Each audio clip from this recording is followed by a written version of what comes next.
അപ്പൊ നമ്മുടെ LED സ്ക്രീനിൽ ഒരു സംഭവം വരും. അതിനെക്കുറിച്ചുള്ള ഒരു ഓണവിശേഷം, അതല്ലെങ്കിൽ അതിനെക്കുറിച്ചുള്ള ഒരു വിശേഷമായിരിക്കണം നിങ്ങൾ പറയേണ്ടത്. നമുക്ക് റിമോട്ട് നസീർക്കൊക്കെ കൊടുത്താലോ?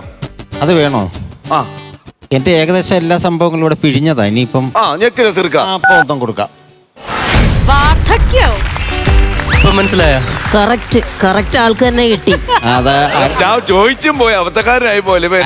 ഒരു കാര്യം ചെയ്യ് വാർദ്ധക്യത്തിലേക്ക് പോട്ടെ, അങ്ങോട്ട് പോവാം. അല്ല, ഈ ഓണത്തെ പറ്റി പറഞ്ഞാൽ മതി. അപ്പൊ ഓക്കെ. അപ്പൊ അജിയും കൂടെ പറയണം. അങ്ങനെയാണെങ്കിൽ അജിയും കൂടെ പറയണം. നീ അറിഞ്ഞോണ്ട് കൊടുത്തതല്ലേ ആ റിമോട്ട്? അല്ല, ഈ ഓണം ആഘോഷം എന്ന് പറയുന്നതിന്റെ അകത്ത് പ്രായപരിധി ഇല്ല. അത് നമ്മൾ മലയാളികൾ എവിടെയാണെന്ന് പറഞ്ഞാലും ഏത് ഇടുക്കിലാണെന്ന് പറഞ്ഞാലും നമ്മൾ ആഘോഷിച്ചിരിക്കും. ഇനി വാർദ്ധക്യത്തിലേക്ക് വാ. വാർദ്ധക്യമാണ് ഈ പറഞ്ഞു വരുന്നത്. അപ്പൊ ആഘോഷത്തിന് ഒരു പ്രായമില്ല, അതൊരു ആഘോഷം തന്നെയാണ്. പക്ഷെ ആ 10 ദിവസത്തെ ഒരു ഓണാഘോഷമാണല്ലോ, 10 ദിവസമാണല്ലോ നമ്മൾ എടുക്കുന്നത്. 10 ദിവസം കഴിയുമ്പോൾ ഒരു ടെൻഷൻ ഉണ്ടല്ലോ, ഇനിയിപ്പോൾ അടുത്ത വർഷം ഇത് വരുമ്പോൾ അവിടെ ഞാൻ ഉണ്ടാകുമോ എന്നൊരു ടെൻഷൻ വാർദ്ധക്യം ചെന്നവർക്ക് ഓൾറെഡി ഉണ്ടാകും. ആ ഒരു ഫീലിംഗ് എനിക്കുണ്ട്. സത്യമാണത്. അങ്ങനെ പറയല്ലേ? അല്ല, അങ്ങനെ ഈ വാർദ്ധക്യത്തിന്റെ അല്ലടാ ഇട്ട് തന്നെ എനിക്ക്. നീയും പ്രൊഡ്യൂസറും കൂടെ പ്ലാൻ ചെയ്തിട്ടല്ലടാ ഇത് താങ്ങിയത്. അല്ല, ഇങ്ങനെയാണ്, ഇതോടെ കൂട്ടിച്ചേർത്താൽ മതി. അങ്ങനെ ഈ ഓണത്തിന് ബാല്യം കൗമാരവും ഒക്കെ ആയിട്ടുള്ള പക്രു, മുകേഷ്, ചേട്ടനൊക്കെ ആയിട്ട് സന്തോഷമായിട്ട് ഓണം ബമ്പർ കൂടി അത്രേ ഉള്ളൂ. അങ്ങനെ ഓക്കെ. ഒന്നുകൂടെ പിന്നെ ജഗദീഷേട്ടന് കൊടുക്കുക. ഇനി ജഗദീഷേട്ടൻ എന്താണെന്ന് വരുന്നത് നോക്കാം.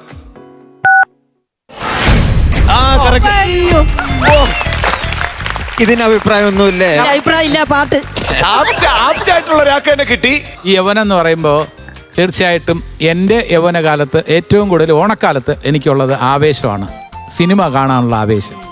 ആ ഓണക്കാല സിനിമകളെല്ലാം തന്നെ ഞാൻ അടുപ്പിച്ചടുപ്പിച്ച് കണ്ടു തീർക്കും. ഞാൻ നേരത്തെ കഴിഞ്ഞ പ്രാവശ്യം പറയണ്ടായി, രാവിലെ ഒരു സിനിമ, ഉച്ചയ്ക്ക് ഒരു സിനിമ, അങ്ങനെ കറക്റ്റ്. തൈക്കാട് എന്ന് പറഞ്ഞ സ്ഥലത്താണ് ഞാൻ താമസിച്ചിട്ടുള്ളത്. പല വാടക വീടുകളിലായിട്ടാണ് ഞങ്ങളുടെ താമസം. അന്ന് അച്ഛൻ തിരുവനന്തപുരത്തെ പല ഹൈസ്കൂളുകളിലും ഹെഡ് മാസ്റ്റർ ആയിരുന്നു. അതുകൊണ്ട് തൈക്കാട് എന്നുള്ളൊരു പോയിന്റ് എന്ന് പറഞ്ഞാൽ തമ്പാനൂരിനും വളരെ അടുത്താണ്. അച്ഛന് ബസ് കിട്ടും. ഞങ്ങൾക്ക് മോഡൽ സ്കൂളിലും ഗവൺമെൻറ് ആർട്സ് കോളേജിലും ഒക്കെ ഉള്ള പഠനം. അതുകൊണ്ട് ആ തൈക്കാട് താമസിക്കുമ്പോൾ ഈ മോർണിംഗ് ഷോ കഴിഞ്ഞാൽ ഓടി വന്ന് ഓണസദ്യ ഉണ്ണാൻ കഴിയും എനിക്ക്. വേറെ ഒരു കാര്യം എന്ന് പറഞ്ഞാൽ ഓണക്കാലത്തുള്ള ഒരു ചെറിയ നിരാശയും സന്തോഷമുള്ള ഒരു സമ്മിശ്ര അനുഭവമുള്ള ഒരു കാര്യമുണ്ട്. കാരണം ഓണത്തിന് തൊട്ട് മുന്നിലാണ് എൻ്റെ ആദ്യ ചിത്രം റിലീസാവുന്നത്, മൈ ഡിയർ കുട്ടിച്ചാത്തൻ. എൻ്റെ രണ്ടാമത്തെ ചിത്രം എന്ന് പറയുന്നത് മുകേഷും ഞാനും ശ്രീനിവാസനും നായകന്മാരായി അഭിനയിക്കുന്ന ഓടരുതമ്മാവ. ഷൂട്ടിംഗ് തുടങ്ങി 65ാമത്തെ ദിവസം റിലീസ് പ്ലാൻ ചെയ്യാണ്. ഒരു തിരുവോണ ദിവസം സീൻ അഭിനയിക്കും. രാത്രി തന്നെ തരങ്കിണി സ്റ്റുഡിയോയിലും ചിത്രാഞ്ജലിയിലും പോയി ഡബ് ചെയ്യും. ഊണും ഉറക്കവും ഇല്ലാതെ ഞങ്ങളെല്ലാം ഫിനിഷ് ചെയ്തു.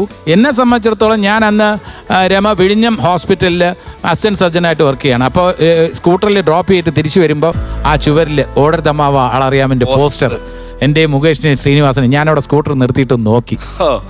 ആവോളം നിന്ന് ആസ്വദിച്ചു. കാരണം ഞാൻ നസീർ സാറിൻ്റെയും മധു സാറിൻ്റെയും അതേ മമ്മൂട്ടി, മോഹൻലാൽ ഇവരുടെയൊക്കെ പോസ്റ്ററുകൾ മാത്രമേ കണ്ടുള്ളൂ. അപ്പോൾ ഞാനിത് കണ്ട് ആസ്വദിച്ച് അങ്ങനെ നിന്നു.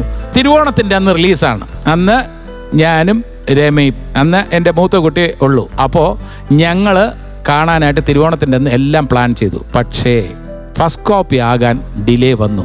തിരുവോണ ദിവസം റിലീസായില്ല. ഞങ്ങൾക്ക് എല്ലാവർക്കും വലിയ വിഷമം. അജന്ത തിയേറ്ററിലായിരുന്നു റിലീസ്.